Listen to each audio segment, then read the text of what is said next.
So let's draw the corresponding complex plane of t variable.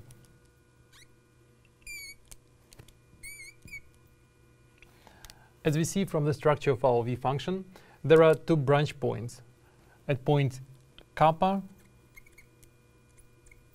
and minus kappa. Now let's draw a branch cut. Well, we see that at large t, g function becomes a single valued. It behaves just as 1. So at the branch, we can take the finite segment as a branch cut. At least we can try.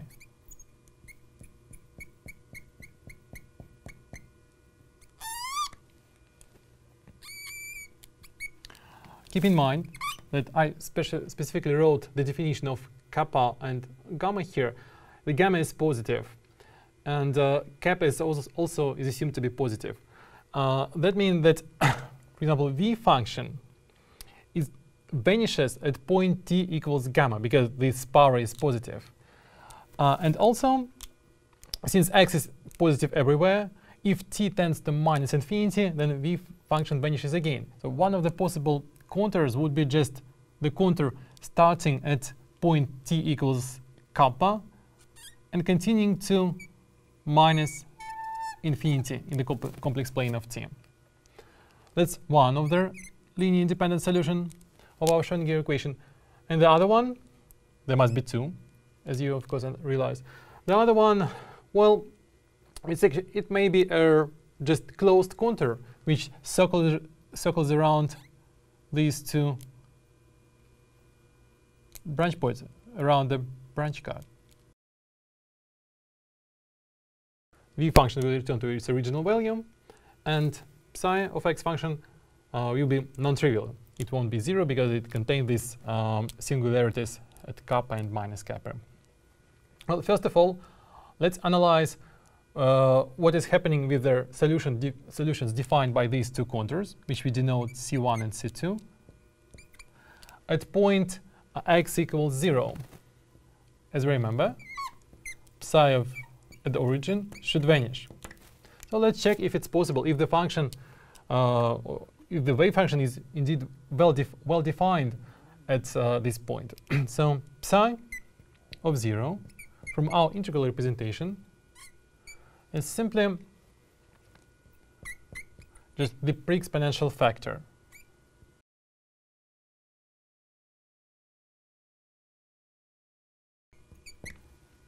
Let's analyze the behavior of the solution defined by the first contour, C1. So there is some integration constant here. So the only possible problem, if there minus infinity, we should check if the integral is convergent. Right, but if t is large, then you clearly see that the integrand behaves as 1 over t squared. So indeed, it's convergent, and the wave function is well defined, at least. What about the solution defined by the C2 contour? Well, it's obvious that it's well defined for any values of x, in fact, since it's just a closed finite contour, and there is no problem. So that's our first initial check of the validity of our solution. The next, the crucial check, is that we should build an asymptotic estimate of this function at x tending to plus infinity, because if it corresponds to any just physically reasonable system, it should vanish, especially if we are interested in the bounded solution. Then if the solution is not bounded, then the modulus of psi should be a bounded function. But if we're interested in discrete spectrum, then it should vanish. Right. So let's look at the structure of our function and at the structure of their contour. We see that the exponent function is very simple. It's just xt. It has no saddles. So if we, for example, draw the relief of the real part of the exponent function, it's just a simple inclined plane which goes lower and lower as t changes from plus infinity to minus infinity. So here we go the lowest part of this, the relief of the exponent, the real part of the exponent function. So, and obviously, the negative direction is the steepest descent direction for this exponential. Right, that means in the case when the exponent function is so simple, we can use some kind of version of the Watson lemma. Namely, we understand that the asymptotic of the integral is defined by the vicinity of the corresponding branch point. For example, for the solution defined by contour C1, the branch point is t equals kappa, and the asymptotic of the solution is entirely defined by the expansion of the integrand in the vicinity of this t equals kappa point. And naturally, we introduce the change of variables, t equals kappa plus s. In fact, we go in the negative direction, so let's parameterize this s as rho times e to I pi.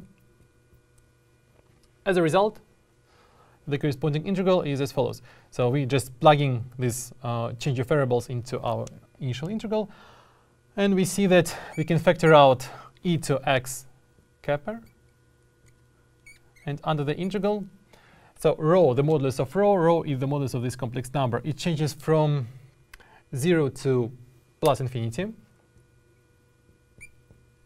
And here we have e to minus rho t. And here goes some value of this multivalued function. By the way, we haven't specified a particular regular branch of this g of t function. Well, let's define it in such a way that at t greater than kappa, g of t is positive.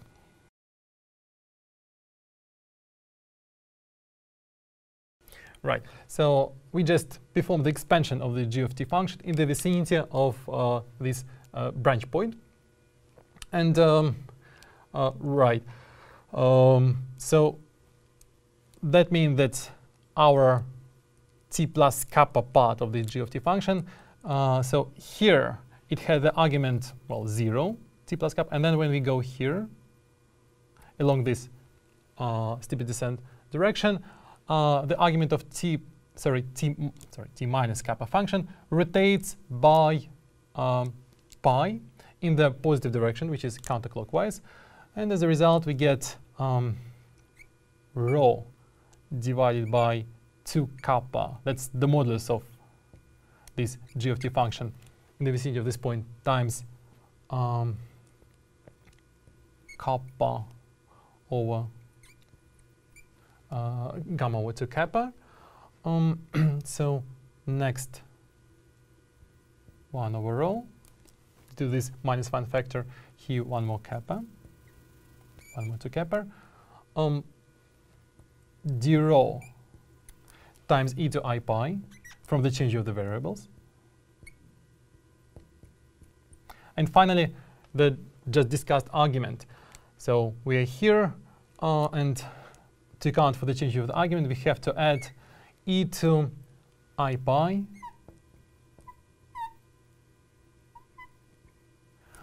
multiplied by this factor, kappa over 2 gamma over 2 kappa minus 1. Well, this is actually not that relevant because we already understand what this integral is. It's a simple integral representation for the gamma function. And the result is of the integration is a simple gamma function. Here it is. It's the gamma function of gamma over 2 kappa divided by sorry, here of course there should be x, divided by x to the power of gamma over 2 kappa. So the asymptotic of the solution defined by C1 contour is simply e to x kappa divided by x to kappa over gamma over 2 kappa. So it grows asymptotically as x tends to plus infinity. So this solution is no good for us because we're looking for the solution which should vanish actually at x tending to plus infinity. So let's now look at the second solution. Probably we'll have some more luck with it. However, we see that the C2 contour, it suffers from the same problem. It circles around this crucial t equals kappa point. So there are two branch points. Both of them will give contributions, but minus kappa and kappa. But kappa point brings us e to kappa x contribution, while minus kappa point will bring us e to minus kappa x contribution. So this is going to be again the leading term, and it just estimate in the same manner.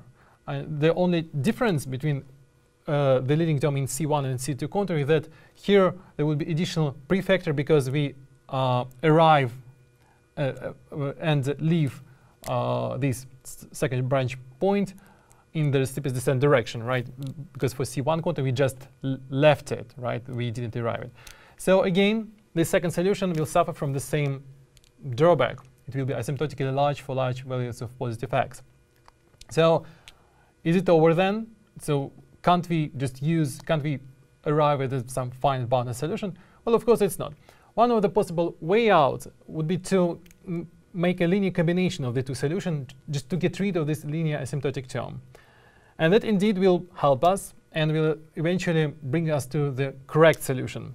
But probably the best way to proceed is to change the configuration of the branch card and to just analyze the solution defined by the different contours. Why did I first go along this path, which didn't lead us anywhere? Well, just because when I was a student, I just did the same kind of seek and try things when I first analyzed my first differential equations.